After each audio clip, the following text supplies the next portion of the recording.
This video will explore gene expression and will focus on transcription, RNA processing, and translation. After watching the video and thinking critically about the concepts presented, you should be able to explain the process of transcription. You should also be able to describe the fate of introns and exons and explain how ribosomes translate messenger RNA into proteins. So let's take a little closer look at gene expression. Let's begin with transcription. So what happens when a gene is expressed? Well, imagine the chromosomes in your cells. You've got thousands and thousands of genes. What happens when one of those genes is expressed? Well, essentially, if you take a look at this image here, we have DNA shown schematically. If that represents a region or a portion of a gene, the two strands of DNA separate. That's what's shown schematically here. And then an enzyme, specifically RNA polymerase, shown as this purple oval, binds to essentially the beginning of the gene. And then once in place, it makes its way along the DNA and synthesizes a complementary piece of RNA, shown here in yellow. Notice that the newly synthesized RNA is produced in a 5' to 3' direction, again, of the newly synthesized RNA. So let's explore the process of transcription in a little more detail. Beginning with the basic question, well, how does the RNA polymerase know where to begin? How does it know where to bind a piece of DNA to initiate the process of transcription? Well, a few things we'll mention here. First of all, we can refer to initiation. We're going to essentially get everything in place so that we can then initiate or begin the process of transcription. So a few key points that we'll mention. If you take a look at this image up on the screen here, notice there's a part of the DNA labeled as a promoter. So the promoter is a profoundly important concept. So promoters refer to just specific regions of DNA. They have specific base sequences that essentially is where RNA polymerase, shown here in green, binds to. So RNA polymerase binds to promoters, but what happens to facilitate that binding is that other proteins, referred to as transcription factors, facilitate the binding of RNA polymerase to the DNA. That's what's shown schematically here. So you see this light gray structure. It's labeled sigma. This is just one example of a transcription factor. So your promoter is ready. Transcription factors bind to the promoter. That then facilitates RNA polymerase, shown in green, binding to the promoter. Okay, now everything is ready to go. We've initiated transcription. Then what? Well, we can refer to the process of elongation. All this refers to, just like we said to begin with, our RNA polymerase making its way along the DNA, synthesizing RNA in a 5' to 3' direction. And notice that the RNA is anti-parallel to the DNA template strand. So noticing in your 5' and your 3' on the RNA, anti-parallel to the DNA sequence that is used for transcription. So that will occur. You'll elongate your RNA until the RNA polymerase reaches the end of the gene. So how does RNA polymerase know when to stop? After all, it doesn't just continue to the entire end of the chromosome and transcribes your whole entire genome. So what happens during the termination phase of transcription? Well, if you have some background in biology, you might be tempted to think, oh, a stop codon is involved here. Well, it turns out no, stop codons are involved in translation. We'll come back to those in just a minute. So during transcription, turns out there's a specific sequence often that when transcribed produces a piece of RNA that sort of forms these loop-like structures. We see a few of them here.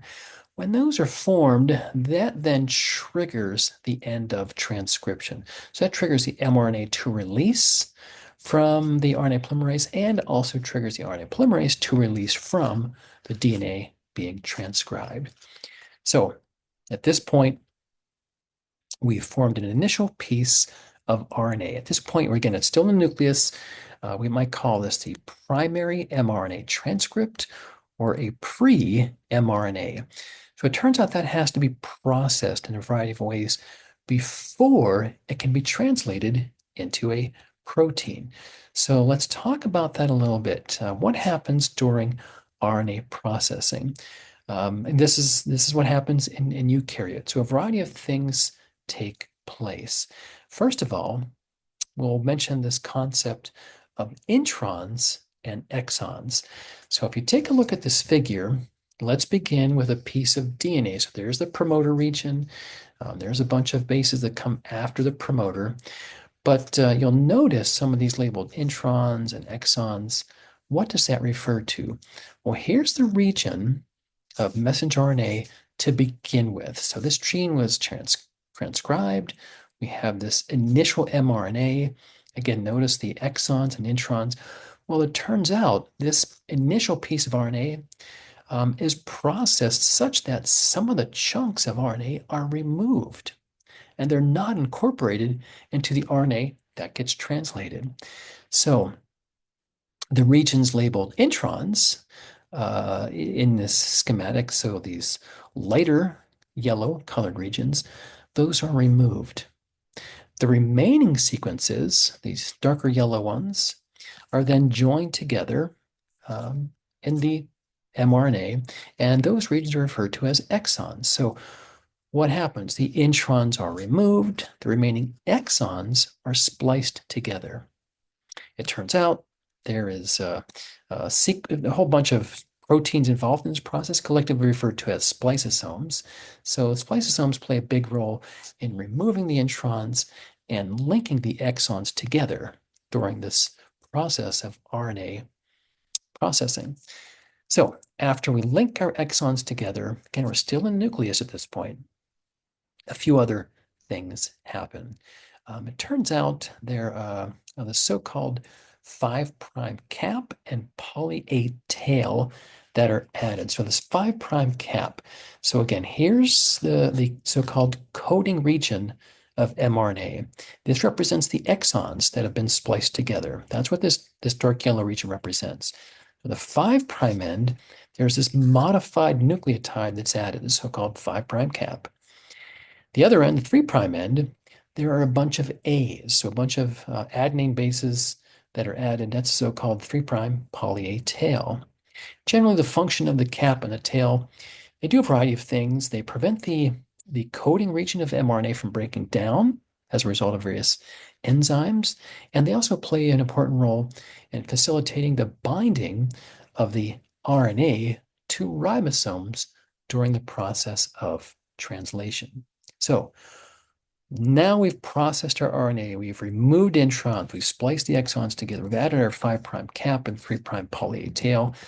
Now that mature mRNA leaves the nucleus and enters the cytosol and is translated into a polypeptide or a protein. So let's explore the process of translation in a little more detail. First of all, some of the key players. We, of course, need some messenger RNA, right? That's what we just formed during transcription. So mRNA is produced, it's processed, it's out in the cytosol, it's ready for translation. We also need some tRNAs or transfer RNAs. We see a few tRNAs shown schematically here. A few things we'll point out regarding the tRNA. If you look at the sequence of bases and tRNAs, you'll see this region down here highlighted in yellow. That's the so-called anticodon. So the anticodon, 3 bases, part of a tRNA, that is complementary to each of the codons that it might encounter in the mRNA. So this complementary matching between anticodons and codons. Also notice that the tRNA carries a specific amino acid with it. That's linked up here at the 3' end of the tRNA. So the concept of an anticodon and the fact that every tRNA carries a specific amino acid, right? That's crucial to the process of translation because these tRNAs, what they're going to do is transfer amino acids to ribosomes during the process of translation so that those amino acids can be linked together to produce a polypeptide or a protein. The other key player that we have to mention, of course, are the ribosomes. Ribosomes are fairly complex. They've got a variety of components to them. I'll just mention that one of the components is yet another type of RNA, namely ribosomal RNA. So ribosomes, if you think about a fully functional ribosome, like we see here in yellow, that consists of two subunits, namely a large subunit toward the top here, and a smaller subunit toward the bottom. So, but again, these two subunits, they come together and form a fully functional ribosome during translation. So much like we did with transcription, we can talk about three stages of translation: initiation, elongation, and termination. So first of all, initiation. What happens when translation is initiated out in the cytosol? Well, here's a piece of messenger RNA. It's going to be translated into a protein. What happens, essentially, the two subunits come together and they join somewhere along this piece of mRNA. So that's what's illustrated here. So the large subunit joins, the small subunit joins, and now everything is in place. At that point, that ribosome then makes its way down along the length of the mRNA, bringing in tRNAs, these different colored structures here, that again carry specific amino acids with them. As a ribosome makes its way down along the mRNA, peptide bonds or covalent bonds are formed between the amino acids. And that's essentially going to form a chain of amino acids that will be released from this ribosome as it makes its way along the mRNA. So again, we just refer to as the process of elongation. So we're simply elongating a chain of amino acids. Finally, then, what is it that terminates or ends translation? Well, now we can mention the stop codons. So what happens when a stop codon is encountered, rather than bringing in a tRNA with an amino acid, it brings in the so-called release factor. That then triggers the end of translation. So this chain of amino acids shown in green, that's released from the ribosome. That'll eventually become our fully functional protein. And the two subunits of the ribosome, the large and the small, they separate as well. They're then free to go on to translate another mRNA if one is available. So that very briefly summarizes the processes of transcription and translation. Just a reminder of some common mistakes. Don't confuse DNA replication with transcription. Two completely different processes. Not only that, but as we said a few times, don't confuse the stop codons. Those, of course, are involved in ending of translation, not transcription. So that concludes our brief discussion of transcription, RNA processing, and translation.